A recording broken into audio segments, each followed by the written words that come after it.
To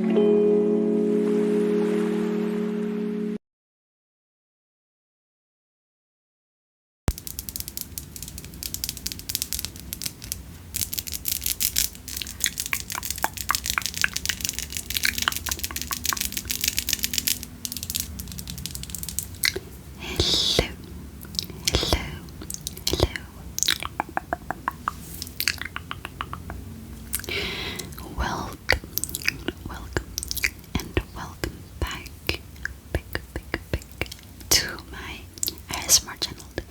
In today's video, I'm going to tell you guys short horror stories since it's really close to Halloween. Oke, jadi di video hari ini aku mau membisikkan cerita-cerita horor lagi karena kan sekarang udah dekat Halloween gitu ya. Tapi karena aku nggak ketemu cerita-cerita pakai bahasa Indonesia gitu, jadi aku akan bacain yang pakai Inggris, tapi nanti akan aku translate, tenang aja. So I'm going to tell the story in English first, and then I'm going to translate it into bahasa. So I hope you guys will enjoy this video. Oh, and I will also read the story that was sent to me by one of my subscriber. He sent it a long time ago, but I haven't really got any change to read it, and today is the day. Dan juga aku akan bacain salah satu cerita horor yang dikirimin sama salah satu subscriber aku. Udah lama dikirimnya, tapi belum sempet aku bacain karena memang gak ada yang kirim cerita lagi gitu kan. Jadi terpaksa aku harus gap untuk waktu yang begitu lama. Tapi hari ini akan aku bacain. Oke. Yang aku bacain ini itu adalah 13 short story, tapi ini tuh dipercaya sebagai cerita nyata gitu di jurnal ini. So I'm going to read the 13 terrifying but true horror stories reported in the news. In English first, okay? Okay, the first title is The Anfield Monster. In 1973, a man in Anfield, Illinois, told reporters that he saw a weird little creature lurking in his yard. Per the Mount Vernon Register News, President Henry McDaniel stated, it had 3 legs on it, a short body, 2 little short arms, and 2 pink eyes as big as flashlights. The police later found scratches on the door screen and footprints that looked like a dog's but with 6 toes. If they do find it, McDaniel said in the newspaper, they will find more than one, and they won't be from this planet. I can tell you that to this day, no explanation has ever been found. The Anfield Monster. Pada tahun 1973, seorang pria dari Anfield, Illinois memberitahu reporter bahwa dia melihat sebuah creature, sebuah makhluk berukuran kecil. Menurut Vernon Register News, Presiden Henry McDaniel mengatakan makhluk itu mempunyai 3 kaki, tubuh yang pendek, 2 tangan yang besar tapi pendek gitu ya, dan juga 2 mata berwarna merah muda yang menyala, menyorot gitu. Polisi setelahnya menemukan garukan di pintu dan juga jejak kaki yang terlihat seperti jejak kaki anjing tapi dengan 6 kaki. Jika mereka menemukan itu, kata McDaniel di koran, mereka akan menemukan lebih dari 1 makhluk dan mereka bukan dari planet ini. Sampai hari ini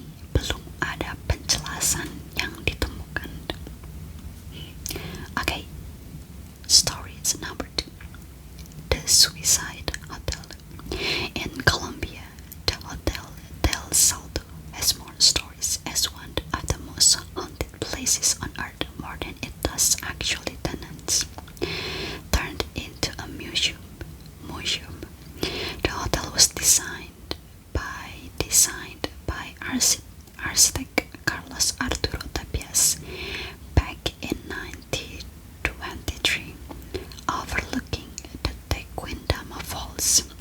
The views were said to be spectacular, but guests keep getting a little too close to the falls. Translated to Hotel of the Leap, the Hotel del Salto is full of stories of people leaping to their death. According to local legend, the indigenous Muisca tribe escaped from Spanish colonizer by leaping off the cliff some centuries before. Okay. The Suicide Hotel di Colombia, Hotel del Salto, punya banyak cerita tentang tempat-tempat yang dihantui di muka bumi ini. Berubah menjadi museum, hotel yang didesain oleh arsitek Carlos Arturo Tapias di tahun 1923 dekat dengan air terjun Tequendama. Banyak yang bilang pemandangannya itu sangatlah spektakuler, tapi banyak tamu-tamu yang terus mendekat ke arah air terjun itu diterjemahkan sebagai hotel kejatuhan, Hotel del Salto, penuh dengan cerita-cerita yang mengatakan bahwa banyak orang-orang yang terjun jatuh ke bawah jurang itu, air terjun. Jadi menurut legenda lokal, ada the ingenious Muisca tribe kabur dari Spanish colonizer dengan melompati jurang beberapa dekade sebelumnya. Kayak terjemahan Inggris aku tuh aneh. Okay, stories number 3. The Axe Murder House. The Villisca Axe Murder House in Villisca, Iowa, is a well-known tourist attraction for ghost hunters and horror lovers alike. The site of a gruesome unsolved 1912 murder in which 6 children and 2 adults had their skulls completely crushed by the axe of an unknown perpetrator was purchased in 1994, restored to its 1912 condition, and converted into a tourist destination. It cost $428 a night to stay at the old haunted home, where visitors always report strange paranormal experiences, such as vision of a man with an axe roaming the halls or the faint screams of children. But in November of 2014, the haunting took a darker turn. I'm sorry for background noises. Robert Stephen Larson Jr., 37, of Rhinelander, Wisconsin, was on a regular recreational paranormal visit with friends when true horror struck. His companions found him stabbed in the chest and apparently self-inflicted wound, called 911, and Larson was brought to a nearby hospital before being helicoptered to Creighton University Medical Center in Omaha. The Montgomery County Sheriff's Office said Larson suffered the self-inflicted injury at about 12:45 a.m., which is around the same time the 1912 axe murders in the house began. Larson recovered from his injuries but has never spoken publicly about what occurred that day. For Martelin, the owner of the home, the incident was very upsetting. It's publicity, but it's not exactly the kind of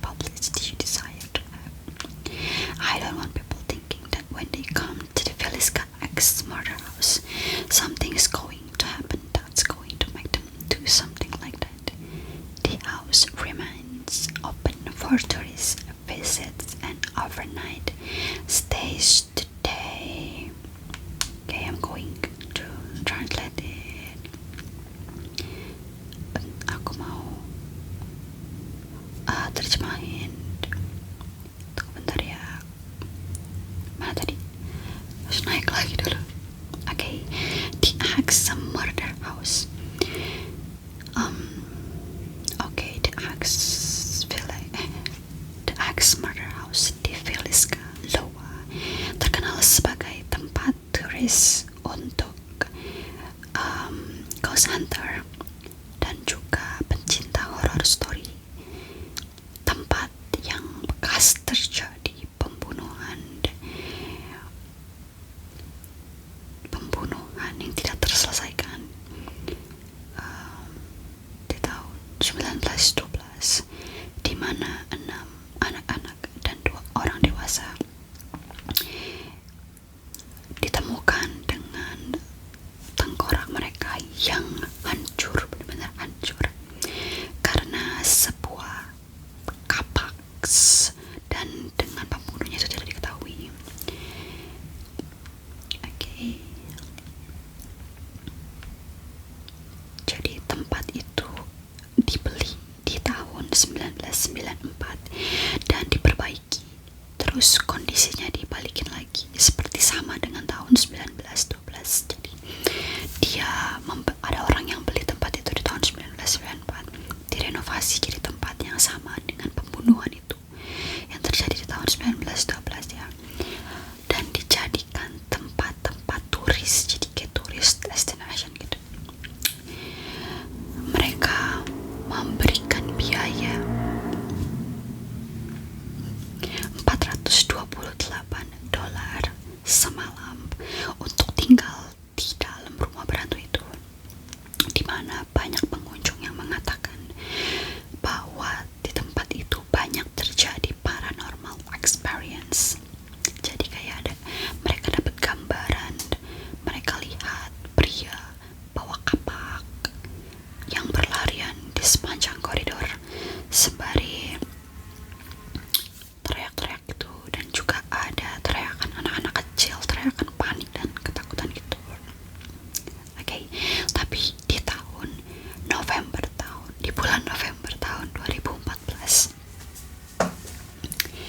ada yang datang ke sana, namanya Robert Stephen Larson Junior, umur 37, dari Rhinelander, Wisconsin. Jadi ada yang menemukan dia, his companion, jadi kayak temennya itu menemukan dia tertusuk di dada, tapi terlihat seperti dia tuh melakukannya sendiri, kayak self harm gitu. Lalu dia menelpon 911 dan Larson dibawa ke rumah sakit terdekat dengan helikopter ke Creighton University Medical Center di Omaha. Sheriff mengatakan Larson menderita self-harming gitu, self-inflicted, jadi kayak luka yang disebabkan oleh diri sendiri pada jam 12.45 malam, dimana itu adalah waktu yang sama pada tahun 1912 dimana pembunuhan itu terjadi.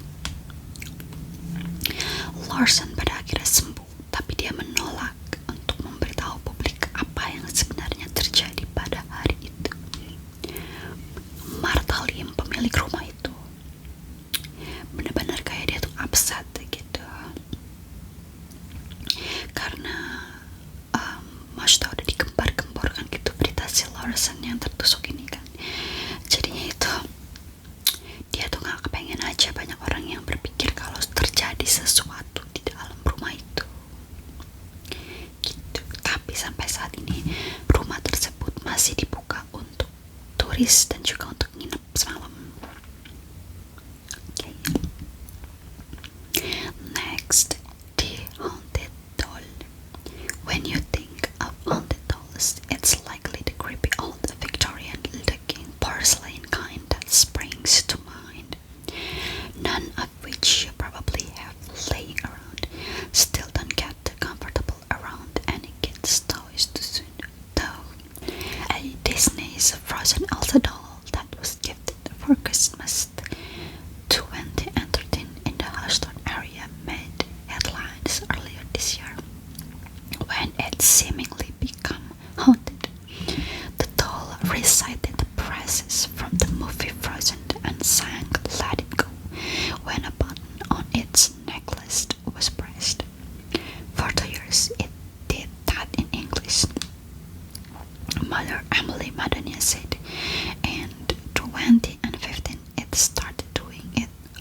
says the doll would randomly begin to speak and sing even when its switch turned off. The family decided to throw the creepy doll out in December of 2019. Weeks later, they found it inside a bench in their living room. The kids insisted they didn't put it there, and I believed them because they wouldn't have dug it through the garbage outside, Madonia told KPRC2 Houston News. At this point, Elsa chose to sing the English rendition of Let It Go altogether, speaking only Spanish when pressed. The family then double-bagged the bizarre doll and placed it at the bottom of their garbage, which was taken out on garbage day. They went on a trip shortly after, but when they returned, Elsa too had come back and was waiting in the backyard of their home. This time, the family mailed Elsa to a family friend in Minnesota, who taped the haunted doll to the front bumper of his truck. It doesn't seem to have made its way back to Houston yet, as per Madonia's latest February Facebook update on the creepy doll. Oke, aku translate ya. The haunted doll. Ketika kalian berpikir tentang boneka yang dihantui, pasti yang muncul kepikiran kalian itu kayak bentukannya itu kayak Victorian looking porcelain kind. Maksudnya tuh kayak kalian tau Annabelle kan, nah mirip kayak gitu. Gak mungkin dari kalian itu percaya kalau boneka Elsa Disney itu bisa dihantui juga. Oke, ini dari beritanya dia katakan gini, untuk ke zoom. Boneka itu sebelumnya berbicara dan menyanyikan lagu Let It Go ketika tombol di kalungnya dipencet.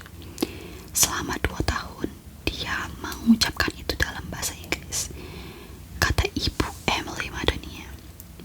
Tapi di tahun 2015 boneka itu mulai berbicara antara Spanish dan juga Inggris. Dan bahkan tuh gak ada tombol untuk mengganti itu. Itu terjadi random aja. Keluarga tersebut telah memiliki boneka itu selama lebih dari 6 tahun dan tidak pernah mengganti baterainya. The mother says, ibunya mengatakan bahwa boneka itu juga tetap berbicara bahkan setelah dimatiin. Keluarga itu memutuskan untuk membuang boneka itu pada tahun 2019 bulan Desember. Berminggu-minggu kemudian boneka itu balik lagi dan duduk di kursi sofa ruang tamu mereka. Anak-anak mengatakan mereka tidak menaruhnya di sana, dan aku mempercayai mereka karena mereka gak mungkin mengubek-ubek ke tong sampah, kata Madonia. Di saat ini Elsa sama sekali udah tidak menyanyikan lagi lagu Let It Go pakai bahasa Inggris, tapi dia cuma nyanyi pakai bahasa Spanish ketika tombolnya dipencet.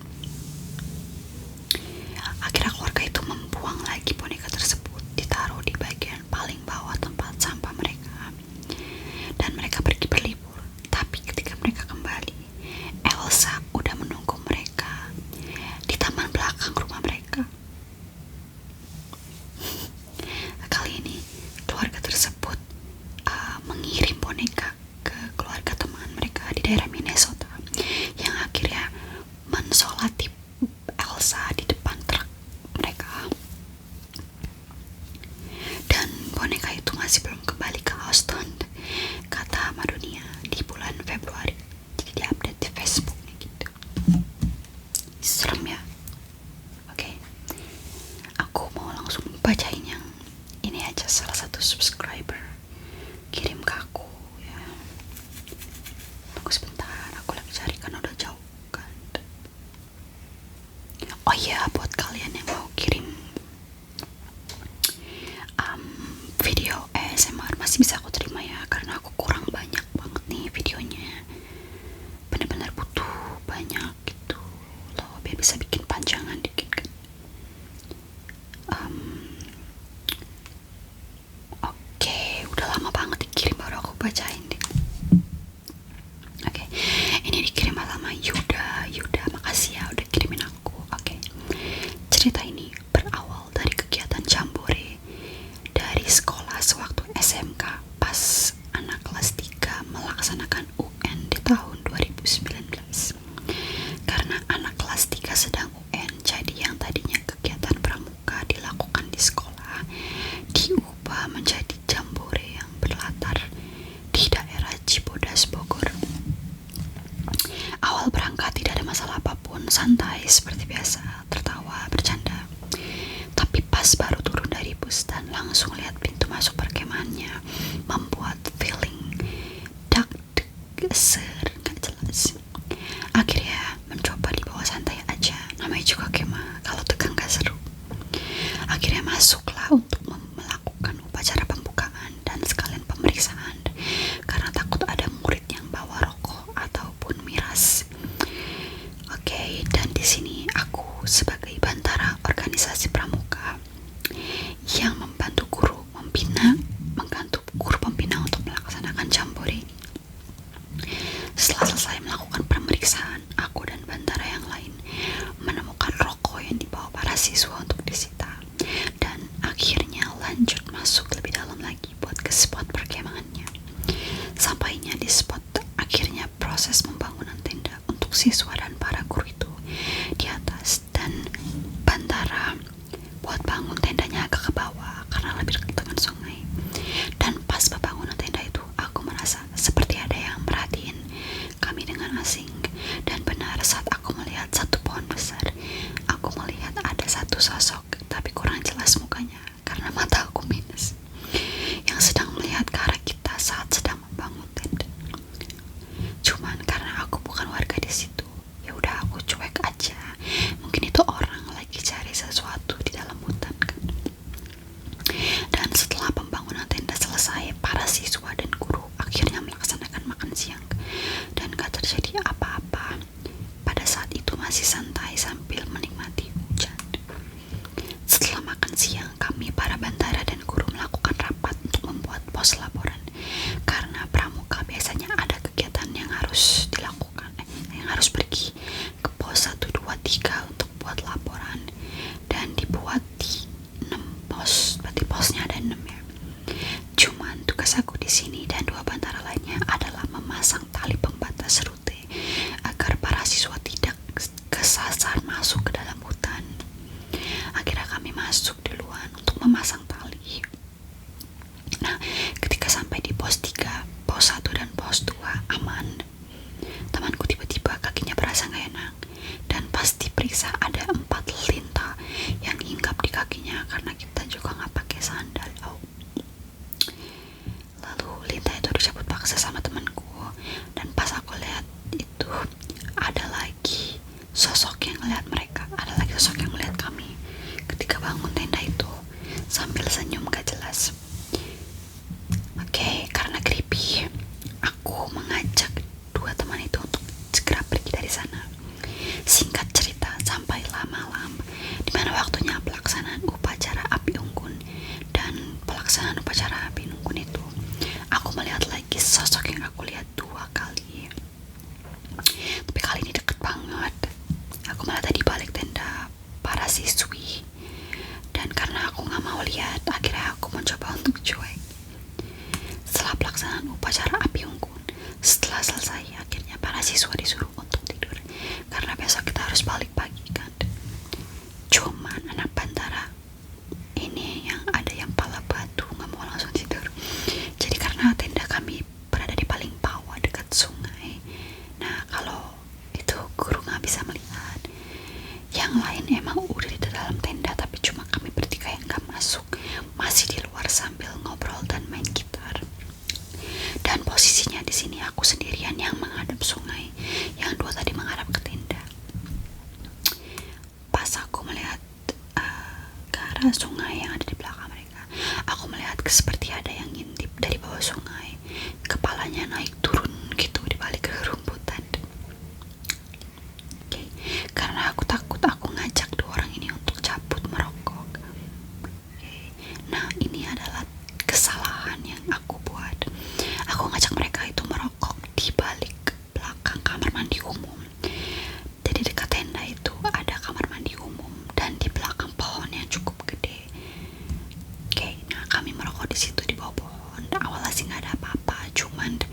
lama-lama bau rokok yang kita bertiga bakar ini berganti menjadi bau anyir dan melati.